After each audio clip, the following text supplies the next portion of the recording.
माँ, ये राधिका है, तुम्हारी बहू। राधिका गांव में हॉस्पिटल में नर्स का काम करती है। बस हम दोनों में दोस्ती हो गई और हमने शादी कर ली। राधिका, माँ के पैर छू। अरे चल हट नालायक। अरे मैंने क्या क्या सपने देखे थे कि तेरी शादी किसी अमीर घर में करूंगी और दहेज में लाखों रुपए लूंगी, और तू गांव की इस मामूली लड़की को मेरी बहू बनाकर ले आया। लेकिन बेटे की जिद के आगे सुनीता देवी मजबूर हो जाती है। राधिका सुनीता देवी को फूटी आंख भी नहीं भाती थी। तुम चिंता मत करो भाग्यवान, हम दोनों मिलकर अपनी बहू को इतना सताएंगे कि वो हमसे तंग आकर ये घर छोड़कर चली जाएगी। फिर हम अपने बेटे की शादी किसी बड़े सेठ की बेटी से कर देंगे, ठीक है? अगले दिन सुनीता देवी अपने बेटे का कमरा साफ कर रही होती है। तभी बहू के सामान में उसे एक बड़ी बड़ी मूंछों वाले आदमी की तस्वीर दिखाई देती है और उसके कंधे पर एक बड़ी सी बंदूक टंगी होती है। तस्वीर के नीचे लिखा होता है डाकू मंगल सिंह। ये किसकी तस्वीर है बहू? ये मेरे पिताजी की तस्वीर है। बस फिर क्या था। ये सुनते ही सुनीता देवी के हाथ पैर कांपने लगते हैं। वो भागती हुई सीधा अपने पति के कमरे में जाती है। अरे गजब हो गया जी, गजब। अरे क्या हो गया भाग्यवान?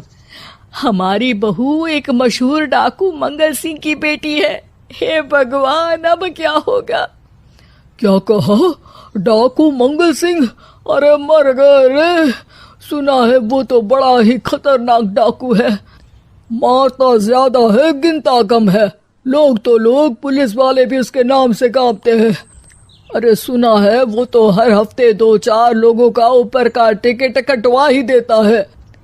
हे भगवान, अब हम क्या करेंगे? ये हमारे नालायक बेटे ने कैसी मुसीबत हमारे गले बांध दी। हाँ वो तो है, अगर हमने बहू को जरा भी तकलीफ दी तो उसका बाप मंगल सिंह हमें गोली से उड़ा देगा। अब जो मैं कहता हूँ उसे ध्यान से सुनो। तुम बहू से बिल्कुल घर के काम मत करवाना, और ध्यान रहे उसे किसी प्रकार की तकलीफ नहीं होनी चाहिए, समझ गई ना? और ऐसा ही होता है। अगले दिन सुनीता देवी रसोई में खाना बना रही होती है कि तभी, ये क्या माँ जी, मेरे रहते आप खाना बना रही हैं? चलिए हटिए, मैं खाना बना देती हूँ। अरे नहीं नहीं बहू, तू यहाँ क्यों आ गई? जा, तू अपने कमरे में जाकर आराम कर, मैं खाना बना लूंगी। सुनीता देवी जिद करके राधिका को भेज देती है। फिर एक दिन, अरे फर्श पर कितनी धूल जमी है, माँ जी देखेंगी तो नाराज हो जाएंगी, मैं अभी यहाँ पोछा लगा देती हूँ।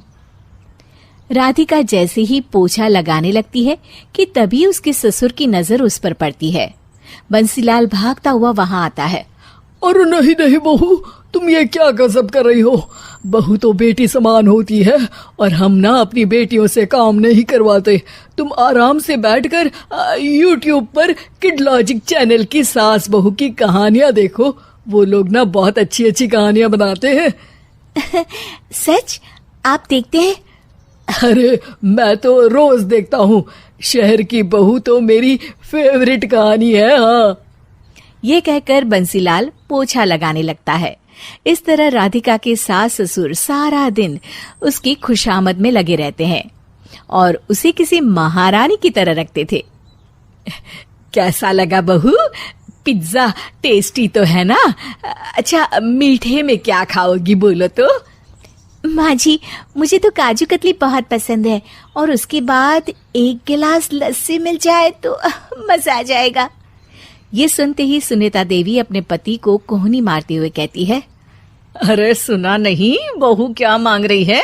जल्दी से भागकर बाजार जाइए और सब खरीद कर ले आइए। हाँ हाँ भाग्यवान, अभी जाता हूँ। राधिका की तो 5 उंगलियां घी में थी। वो तो अपने ससुराल में मजे कर रही थी। दूसरी तरफ राधिका की सास उसके लिए कभी नई साड़ी खरीद लाती तो कभी उसके लिए नए गहने बनवा देती। फिर एक दिन डाकू मंगल सिंह अपनी बेटी राधिका से मिलने अपने आदमियों के साथ आता है। उन सबको देखते ही राधिका के सास ससुर डर के मारे कांपने लगते हैं। मर गया रे। डाकू मंगल सिंह तो सच में कितना डरावना दिखता है, ऊपर से इतनी बड़ी बंदूक लेकर घूमता है। कैसे हैं समधी जी? क्या हुआ? आप इतना घबरा क्यों रहे हैं? और आपको इतना पसीना क्यों आ रहा है? आपकी तबीयत तो ठीक है ना? जी अभी तक तो ठीक है, पर लगता है बहुत जल्द खराब होने वाली है। क्या कहा आपने? जी कुछ नहीं, बताइए बताइए कैसे आना हुआ। दरअसल आज आपके शहर में हमारी नाटंकी मंडली का प्रोग्राम है, तो इसी बहाने सोचा बेटी का ससुराल भी देखता चलूं। ये सुनते ही राधिका के सास ससुर हैरान हो जाते हैं। क्या कहा? आप नौटंकी में काम करते हैं? हाँ माँ जी, पिताजी डाकू की एक्टिंग बहुत अच्छी करते हैं, उन्हें तो कई अवार्ड भी मिल चुके हैं। और ये बंदूक, ये तो असली लगती है। तभी राधिका के पिताजी अपनी नकली मूंछ निकालते हुए कहते हैं, इस मूंछ की तरह यह बंदूक भी नकली है। ये तो छर्रे वाली बंदूक है, इससे तो मैंने आज तक चिड़िया भी नहीं मारी। और खोदा पहाड़ निकला चूहा, इसका बाप तो मामूली नौटंकी वाला निकला, और हम इससे डर कर बहू की नौकरों की तरह सेवा कर रहे थे। आपने सही कहा जी, इसके पीछे मेरे कितने पैसे खर्च हो गए, और काम कर करके मेरी तो कमर टूट गई सो अलग। अरे बहू, तूने अपने पिताजी के बारे में हमें पहले क्यों नहीं बताया? राधिका मुस्कुराते हुए कहती है, आपने तो कभी पूछा ही नहीं ना माँ जी।